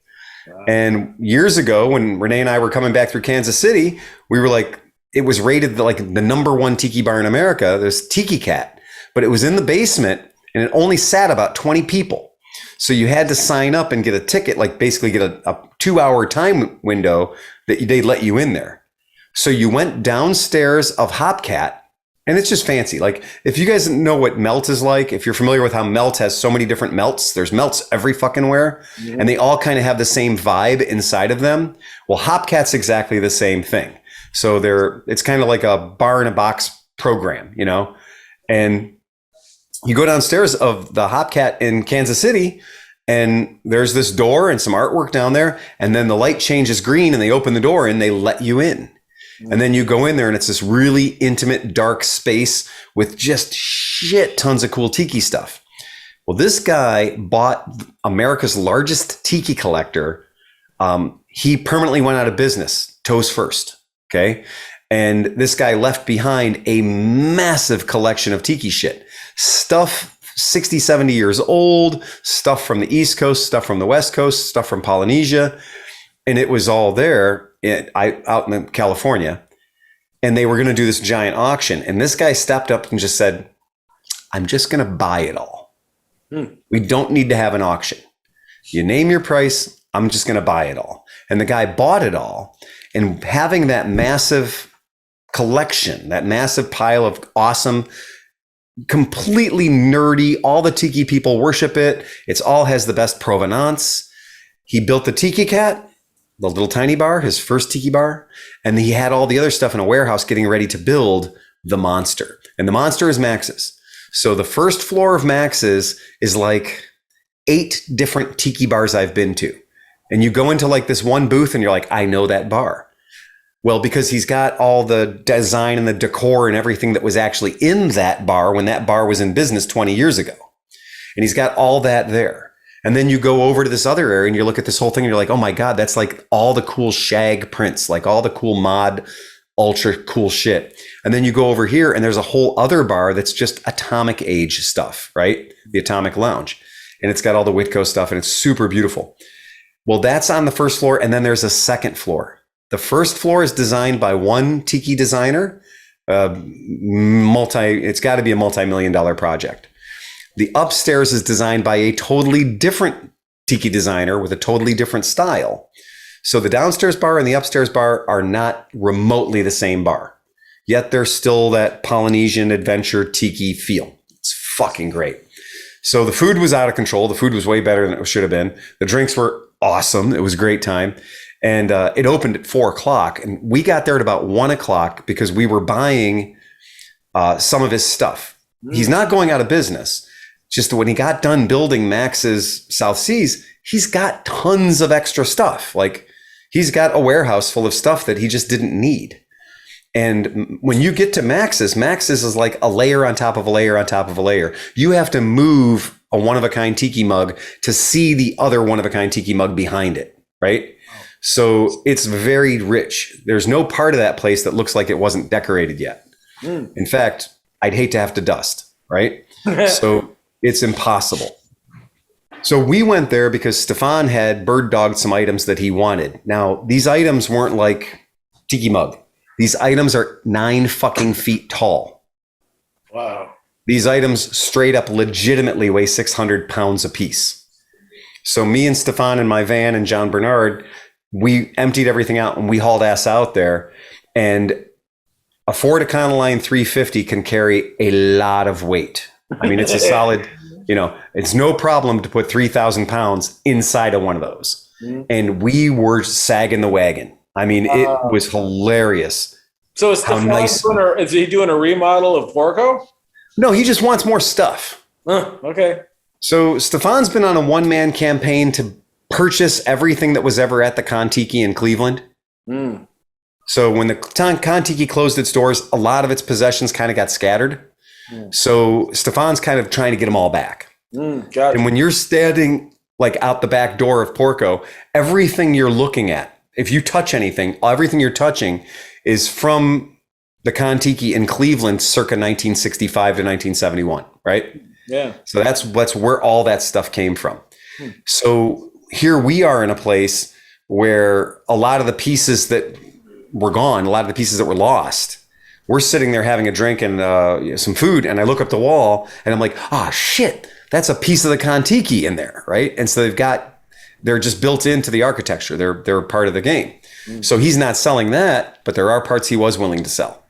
So Stefan went in there and he did a good job. We all would have been proud of Stefan. So you mentioned mods a second ago. Yeah. Have anybody here watched at all any of the Boba Fett? Just pull the still up, Sleepy. Like legitimately pull up the still. Well, it's just that. I don't know if you can see it. I mean, we should pull it up to the screen so the podcast listeners can see it. Yeah. Give me a second. Do that. So what I'm going to do is I'll give you in the interim. I had a. Oh, okay. Go ahead. Go ahead, John. My brilliant idea was this: on the pond, if we put a stake in the middle and run a rope out and take a chainsaw and make a big circle, then we can use one of the bikes to sit there and spin this little carousel in the middle. Or maybe like while we're racing on it, it'll be spinning while we're going around in circles. Would that be a good idea or bad? I think that's a fine idea. So what Sleepy's trying to bring up, I think I'll probably get drunk. I'll probably get seasick and fall down. What Sleepy's trying to pull up, the Star Wars has had this weird fetish about scooters for a long time. And, the Biker Scout thing that started back with, Return of the Jedi and everything, that was cool. And everybody I think I know has got a Biker Scout toy or whatever. And so now is the Book of Boba Fett. And these are 100% undeniably Vespas. Like, look at that. Are you guys seeing when you see the pictures, when you see the shots of these things driving down the street and cornering and going past the camera, the back end of these things is 100% stylized to look like the back of a Vespa. Are you guys seeing the screenshot or no? So, yeah. Yeah. Okay. So you're going to notice the blue bike and the green bike have got all this extra, what I call an extra spray of mirrors on them. Yeah. All those mirrors came from our friends at Scooter West in San Diego. And yes, the bikes are all vintage, like Vespa inspired styles and colors. So George Lucas clearly has a hard on for scooters, right? He just clearly loves scooters. And the group is being described as these groups that have modified themselves by taking away some of their human parts and replacing them with robotic parts or cyborg parts to make them better. They're modded. These are modded human beings. Right. And then when we walk up to see these modded human beings and we realize these modded human beings are legitimately wearing the exact type of clothing. The men are wearing long suit coats that are similar to parkas that mods would wear. And the type of boots, the type of shoes, all the haircuts. And of course, they're youths that are unemployed. Yeah. I was just like, holy shit, they brought in mods. So they are mods by every definition of the word mod. Yeah. And on top of that, they are riding what only can be described as, in my mind, I see them as being Simpsons Schwalbe scooters, but that's not what they are. They're clearly meant to be Vespas. They're space Vespas. What's that? Space Vespas? Yeah. But here's what pisses me off. They hover at about 8 inches. Mm-hmm. Right? And I've seen all the chase scenes in Solo. I've seen all the chase scenes in everything. Fucking Ewok teddy bears going through the woods, right? On speeder bikes, where the speed of the speeder bike was clearly 9,000 miles an hour in amongst the redwood trees, right? Right. This chase in this episode was slower than going through the swap meet at Mid-Ohio. This chase, where they're clearly chasing a 63 Cadillac, but now it's a land speeder, right? Yep. Like the bad guy's driving like a 61 to 64 Caddy land speeder. It's the only time I've ever seen a land speeder going less than 70 miles an hour, right? And they're in the town, they're in the city, and I'm not joking when you're looking at the background and the scenery as they're going past it. The handling of the thing, the bikes kind of look weird. Like maybe the bikes are on trailers because they're totally on trailers, right? Yeah. And then they just CGI the trailer away. But the bikes don't corner or lean like a regular bike does at all.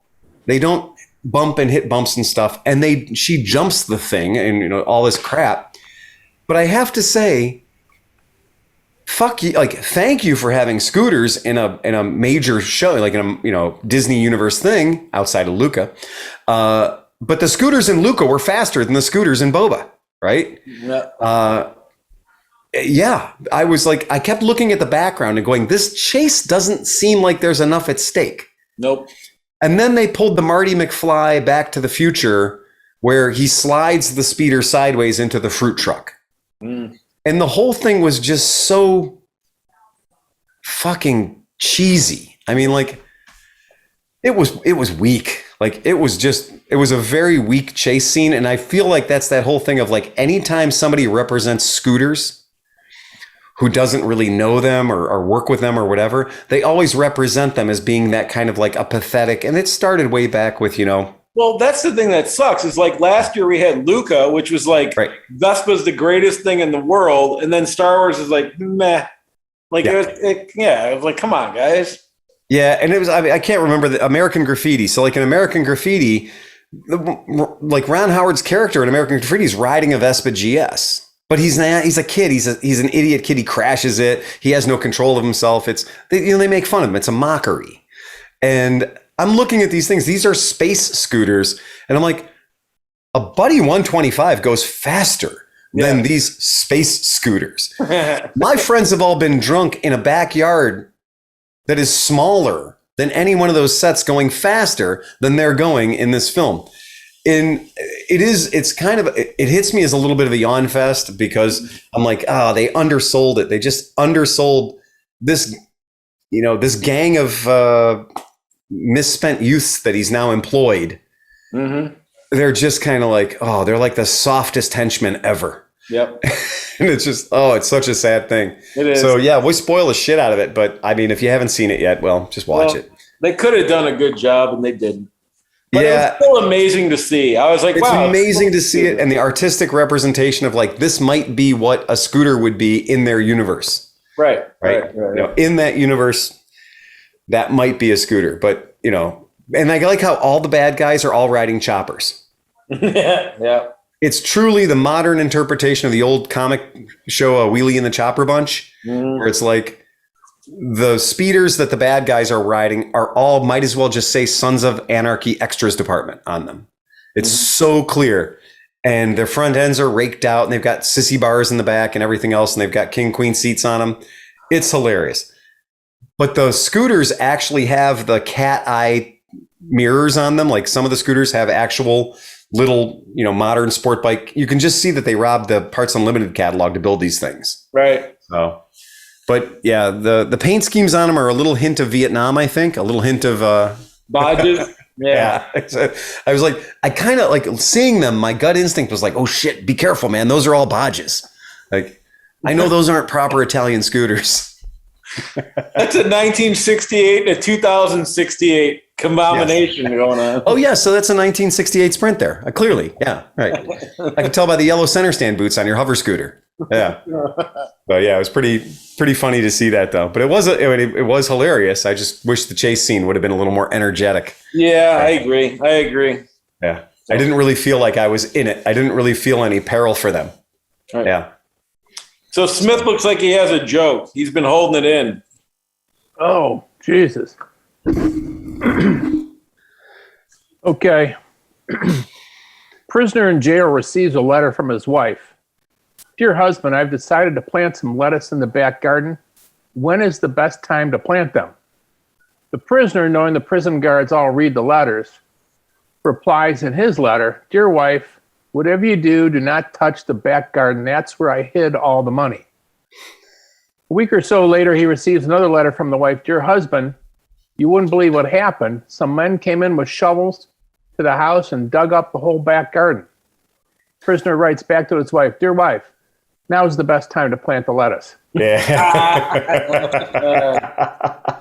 Nice. That was uncharacteristically clean. Yeah, right. I thought they were going to bang the wife. I thought all the guards were going to bang the wife, and then she was like, Hold on, Steve, before you go into that, do you think this might be the one podcast that we've done in 11 years where we could actually not have to click the button that says profanity and et cetera, et cetera, et cetera, et cetera? Yeah, you know what? We might have to. Porn. The good news is whatever John said didn't come out, which is awesome. So I didn't swear. I thought maybe he just threw it out. I thought he was just going to be like. My question is, so like, we always hit like light profanity, because that's pretty much, we don't, we're not rude or anything, we just swear a little bit. So if we don't do that, do we get better advertisers? I have absolutely no idea. So like, if we all learned to not swear and we were all like cheese and crackers and all the other stuff that people say, like, will we get extra like $2 or something or what? I don't think so. I mean, I listen to a lot of podcasts. You could post it as kid friendly, but that doesn't allow any comments. And so I don't really know what it does. I mean, right. Yeah, there you go. Yeah. All right. So when a woman buys a vibrator, it's seen as a bit naughty but fun. When a guy orders a 240-volt Fuckmaster Pro 5000 blow-up latex doll with 6-speed pulsating pussy, elasticized anus with non-drip semen collecting tray, together with an optional built-in realistic orgasm screen 7.1 sound system, he's called a pervert. All right, well, I guess I have to check the old button. Well done, Smith. Well done. Fuckmaster Pro 5000. Write that one down. Well, there goes our trip to fucking Vegas altogether. Thanks, Smith. There we go. That's. I was going to click the no profanity. We're going to get checks just pouring in, and now it's gone. Right. Yeah. Yeah. Oh, well. So I did want to call attention. We have got some new Patreons. Kind of crazy and weird. I mean, I know that things have been a little randy, and obviously because of COVID, we can't get together. We're not shooting videos. We're doing the whole Zoom thing, which I think we all kind of agree we don't like. I think it's a real good idea. Right? I'm willing to meet up with y'all if you'd like. Yeah, that sounds great, John. John's like, remember the chicken pox parties we used to have in the 70s? We're going to have the COVID Omicron party. Come on over. Yeah. I don't think, I'm not a big fan of that. So we've got a new patron who's from the UK, and that's Darren Bemrose. He hit us at apparently the 8 pound a month level. Oh, yeah. So because obviously that this big. 8 pounds is about that big, right? 8 pounds, man. 8 pounds. 8 pounds of anything is a lot. It's just a little over half a stone. Yeah. So, but yeah. So thanks, Darren. That's 4,800 grams. It's a lot of grams. So major thanks to Darren Bemrose, your party pack. Once you sign up and you become a Patreon member and you maintain your membership for 6 months, at the 6-month point, Renee just takes some time alone and she'll completely stuff her box with gifts for you. And she really takes a lot of pride in how well she stuffs her box, and it'll show up. So you can't beat that shit. You're not in the United States, so we may work something out with that. We'll figure something out for you. But usually we do have a rule that says that you have to be in the U.S. to get the party pack promo. Yeah, but I mean, like, at least a picture of her stuffing the box would be fucking. That's true. So he could live by proxy, and just because everybody, who wouldn't want a picture of Renee stuffing her boxes? So Nick Childs also. Now Nick is more local. Nick is our new Patreon member, and he is at that $5 a month level. So remember, folks, at the $10 a month level, you do become part of the party line. So you do get our secret phone number that you can send us text messages, and you can be part of this shit show. And if they're interesting, we'll read them. So that's good. That's something. That's a standard that you should all aspire to. Recently, one of our Patreons sent us a virtual tour of a motorcycle shop that is clearly a motorcycle museum. I know it says it's a motorcycle shop, but if you watch the video, you realize instantly they have stuff on the wall for sale.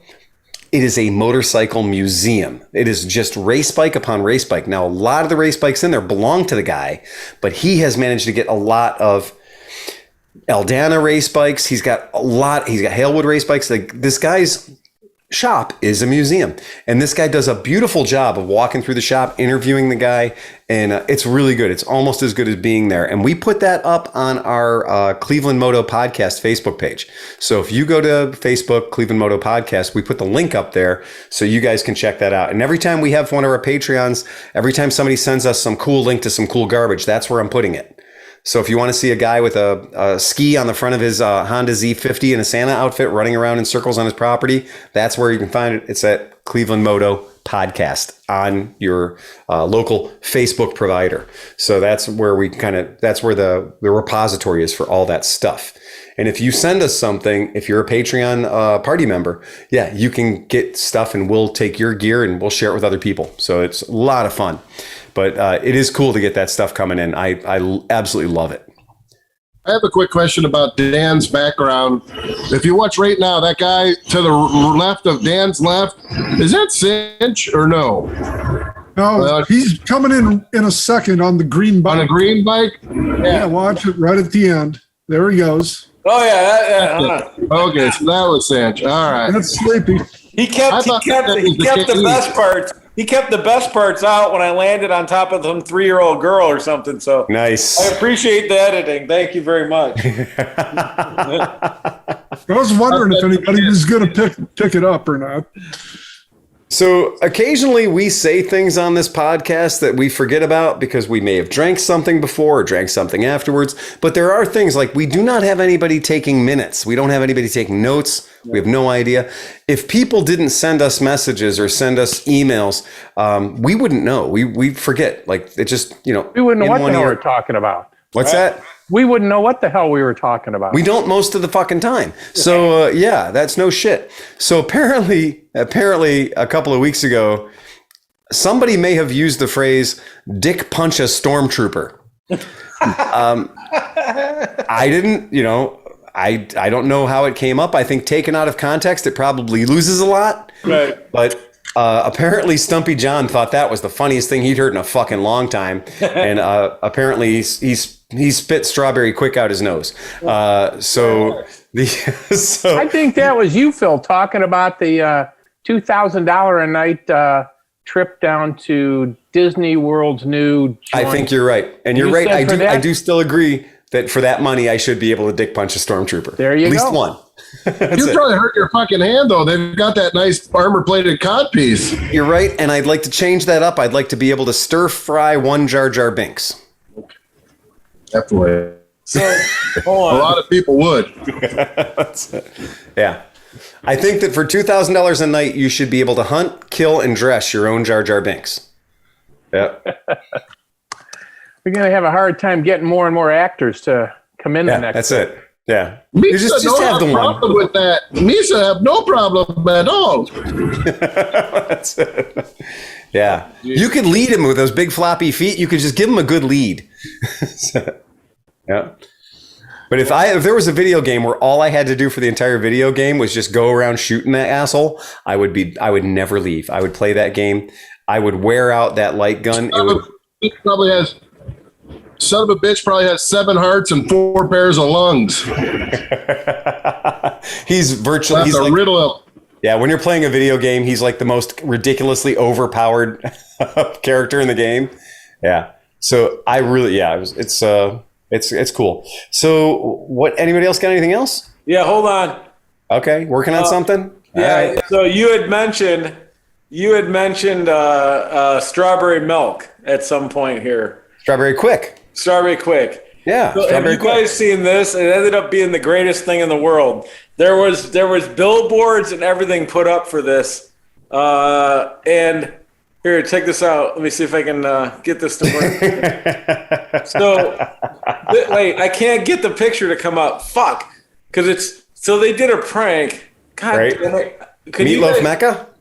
Yeah, so it's the Meatloaf Mecca where they say we only serve meatloaf and strawberry milk. Well, that's Athens, Ohio. I think that's where Merritt was born. Yeah, so they did this, but it was a marketing ploy. And so they had over 10 million people go and hit the thing and all these links, and they had a picture of it and the whole thing for this Margie's place that was in Athens, Ohio. Margie's Meatloaf Mecca. Oh my God. We only serve meatloaf and strawberry. And the thing that sucks is I was like, man, if they had vegan version of that, I'd be in. I'm down all over for that. both of those things. So something that probably got too much play that I actually think, you know, if you live in Cleveland, this idea is not going to seem strange to you. But this guy said his business model was to sell grilled cheese sandwiches for $1. And that he's going to have just a small food truck trailer, and all he's going to serve is like literally just like, you know, margarine, shitty white bread. There was like dangers, grilled cheese sandwiches, $1 only, nothing else. And then the sign proceeded to say, don't ask me for tomato. Don't ask me for artisanal cheeses. Don't ask me for artisanal bread, ciabatta. Fuck you. If you ask me for a slice of ham, I'm going to punch you in the neck. Right. And it said that. It was all read out in the sign. And complete mockery. But I have to remind people, in Cleveland, Ohio, there was a restaurant chain, currently multi-million-dollar thing called Melt. And it is literally based on fucking grilled cheese sandwiches. Yeah. And it's fancy pants grilled cheese sandwiches.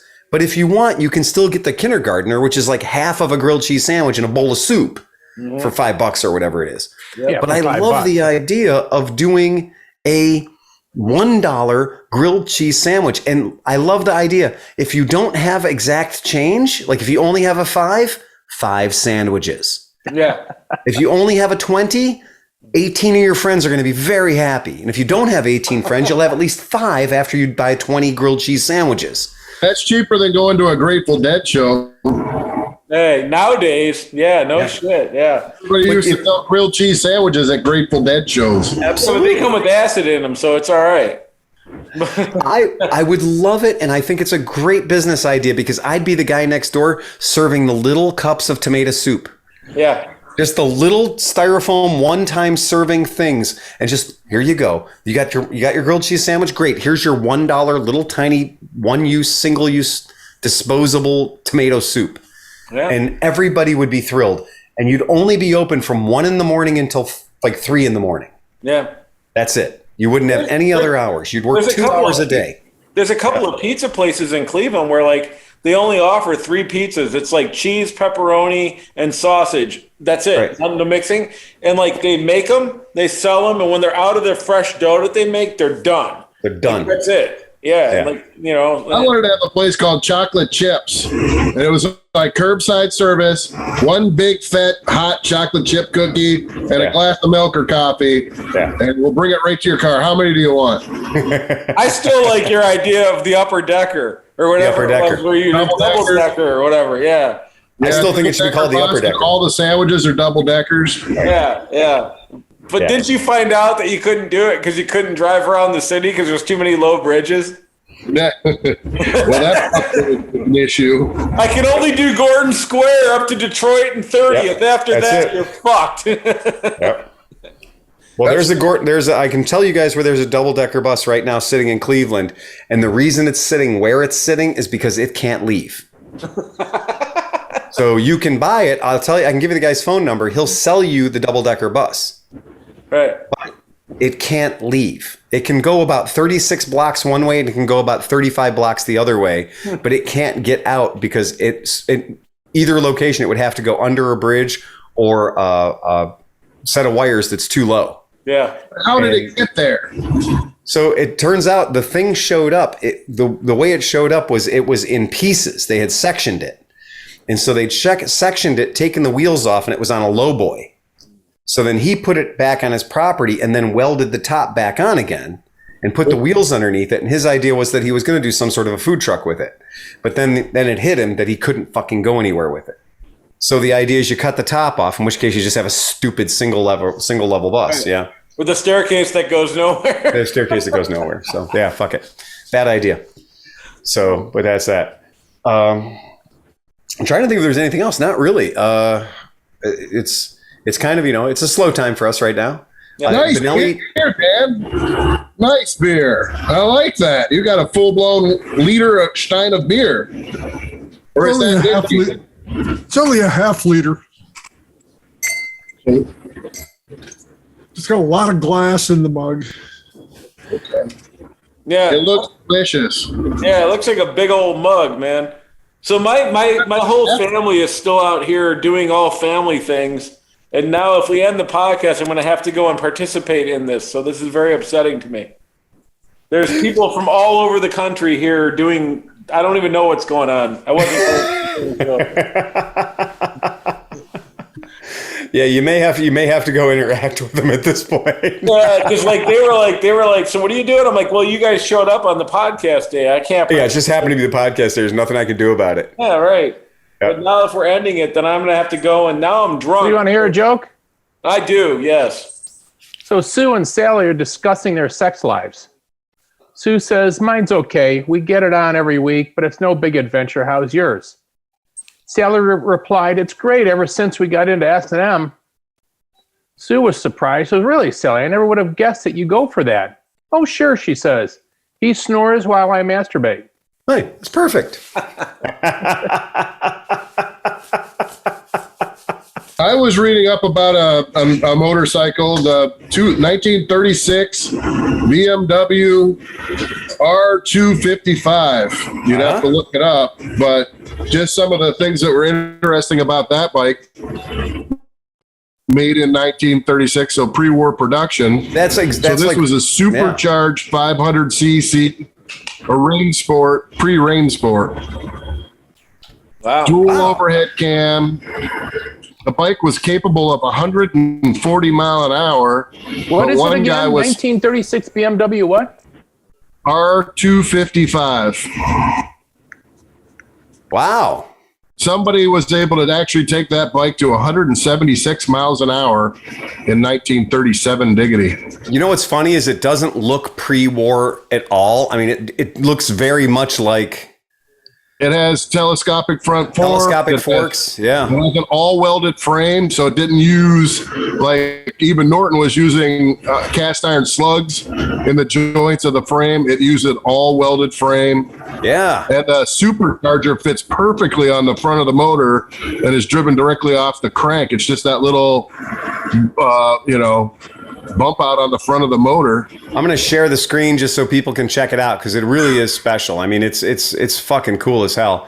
And the crazy thing about it is that it looks positively, if you'd have told me this bike were a 63, I'd believe you. Yeah, right. Holy shit. Like, I wouldn't doubt you at all if you told me this motorcycle was from the early 60s. Yeah. You know? I mean, yeah, it's got the vertical rear shock absorbers and everything else, but I'm also looking at it and seeing that it's got very modern, very modern forks. It's got a very, period, a frame that's been that way forever, It's really cool. And that supercharger on the front is no slouch either. Mm-hmm. Yeah. So that picture there is a 1939. Yeah. But I mean, not kidding. They were talking about that is what I was, and they were talking about that it's a oil mix in the gas is what lubricates the supercharger. Yeah. So they're like running a two-stroke or putting castor oil in with the fuel to lubricate the supercharger. What kills me too is, yes, 100 miles per hour. Sure, that's cool. 7,000 RPM out of a twin. Mm. Yeah. I was reading different numbers than that in the article that I was looking at. Yeah. But I don't know. Yeah, that's gorgeous. I mean, it's beautiful. I mean, that is absolutely beautiful. And that's cool. That's twin overhead cams. That's really rad, man.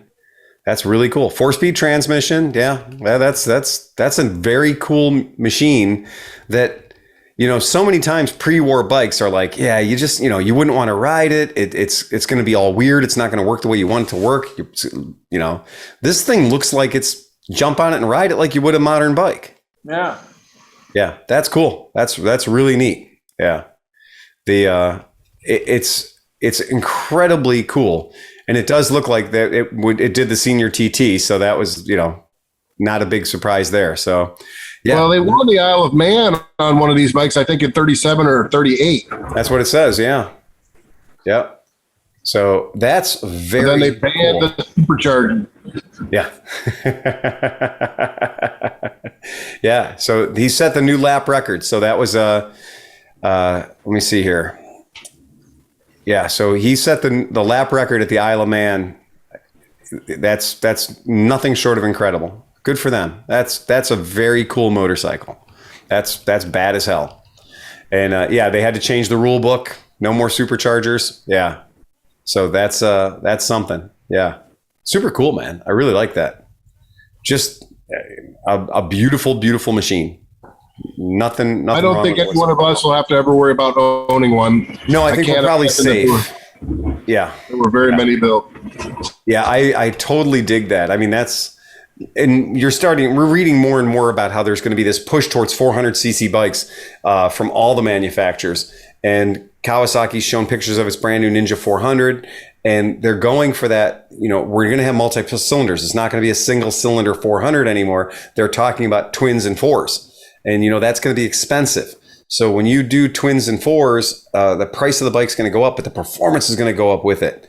And it's no longer going to be just the cheapest bike you can buy. It's no longer going to be economy. Turbochargers are almost ubiquitous on cars now. Is that going to happen to motorcycles eventually? Kawasaki thinks so. So, Kawasaki made it very clear. My comment on 400 twins being expensive is just go out and buy an old EX 500 or a GS 500 because they're cheap as chips. Yeah. And you can get them all day long. They made a gajillion of them to the point where people would throw them at you for $500. Yeah. So they obviously weren't that expensive to build. Yep. I would be very excited to see a new sort of a trend for people buying inline 4-cylinder 400s that are putting out in the neighborhood of 60 to 70 horsepower and spinning like a bejesus with great suspension and great brakes to make a motorcycle that's going to be going back to the days of road rash and stuff like that, to build a motorcycle that's a real lightweight, to be a motorcycle you can ride every day back and forth to work. You could also take it to do a track day on, and you could get your knee down and have a blast, but it's still lightweight, and 70 miles an hour is going to feel like 140 miles an hour, So I think that's really, I would like to see that trend. I'd like to see that happen. It's going to be a hard sell in the United States because one of the reasons those lower displacement bikes are so popular in Asia and Europe is the insurance breaks that come along with it. And, under 25 years old on a 650cc motorcycle in Europe, your insurance is really fucking expensive. And here in America, somehow at some point in time, it made sense to make the Honda Hornet 250 4-cylinder and mass produce it. So amazing. Yeah. And that's exactly what it is. And we don't know that in this country. In this country, a 19-year-old kid can afford insurance on a 1200cc 1250 Harley Davidson. So our insurance in this country is really cheap compared to everywhere else. Big surprise. So I was doing searches on, all the marketplaces and stuff, and John mentioned the Hornet. Yep. And the Honda Hornet 919 or whatever, the base, you can find those for $2,400 with like 8,000 miles or 7,000 miles. It's crazy how many Honda Hornets are available, the 919s or whatever. Yep. And it's like, it seems like it's a comfortable bike. It's a Honda. It's a 4-cylinder. It's 900 cc's. I can't believe they're that cheap. Like, what, did they never sell, or were they not cool or something, or what? Well, podcast listeners will know that I owned one for about a week a couple of years ago. Yeah. And I loved it. I mean, I really do love that bike. That's a bike that to me has a lot of charisma. It's a very pretty bike. Mm-hmm. And it's got, the numbers are all really fun, but it's not a fully committed, I'm a race bike kind of thing. I absolutely love the Hornet. I think it's one of my favorite bikes. And when I did finally find the one that I was like, I want to buy this bike, I owned it for about a week, and somebody came into my shop and gave me twice what I paid for it. Well, that's what I'm saying. Like, all these people talk about great, like, not beginner bikes, but like when you're ready for an actual bike. Right. And I don't think a lot of people talk about that bike, and it's very affordable. And it seems like a lot of people don't put a lot of miles on them, which is correct. It seems like it's very comfortable. I mean, And I totally agree. It's a bike you can use it for just about any damn thing. And the latter ones, the 2007s, I think, and a little later, they had a much better front suspension on them. So you'll get into a bike that has the upside downs and some really decent front end on it. And that's what I had got. I was really excited about having got one. I was all fired up, but you guys know, I have a principle about not naming the chickens. And, it just so happened, they go by CB900F and they also go by 919. You can find them listed both ways. The older ones are the smaller 599. Right. Exactly. So when they say base, is that different than whatever? Like, is there another version besides base? I don't know. What do you mean base? Because it always says, like, you'll see like Honda. That's when they put the ad up. You have to select. And so you just you select base because there's no other model. Oh, right. Okay. Yeah. All right. Yeah, and that's just advertise. I mean, that's literally the magic of listing shit online. So right. You have to select a trim. Right. Base. Right, and since they don't make a Honda 919 Deluxe, so XLT. An XLT, an XLS version or a VLX version, but so that Hornet, you're right, $2,500, $3,000. The one that I had was the dark gray, and it was perfect in every goddamn way. And I really enjoyed it. It needed, I needed to put some tires on it. I needed to do a little bit of work to it to make it perfect. I paid $2,500 for it, and just like kind of the fuck you price, I threw it up on my website like I do everything, and I think I threw it up at $4,500. And within a week, a guy came into my shop and he's like, "Yeah, I'm here for that Hornet." And I said, okay, let's let the negotiations commence. And he said, "Let me see it." And he went and looked at it. He goes, "Yeah, that's great, $4,500. And that was it. And there was no negotiation. There was no anything. He just literally handed me money. Yeah, I mean, it's a good looking bike. It's like, it's about as standard as a newer bike can be. You know what I mean? Yeah. Like the standard bike. It's a fucking good looking bike. Mm-hmm. Well, right now out there by Honda offering is the CB650R. Right. Which is a nice looking bike, which sort of harkens back when you look at the pipes on it to a CB400F. Yes, absolutely. And those have been out for a couple of years now, and you can start getting those pretty cheap too. So we saw those at the motorcycle show a couple of years ago before COVID when they were first launching them out. And that 4-into-1 exhaust underneath, or that 4-into-1 header, got my attention real quick. Yeah. And I'll bet you that within a couple of years, we're going to start seeing those coming up as a really good value as well. So yeah, it's cool stuff, man. I like all that crap. Like, bring more of that on. Yeah, 100%. Yeah. Big fun. All right. Well, unless somebody else has got something else. Yeah. All right, man. I say let's go out in style, ride fast, and take chances. Matthew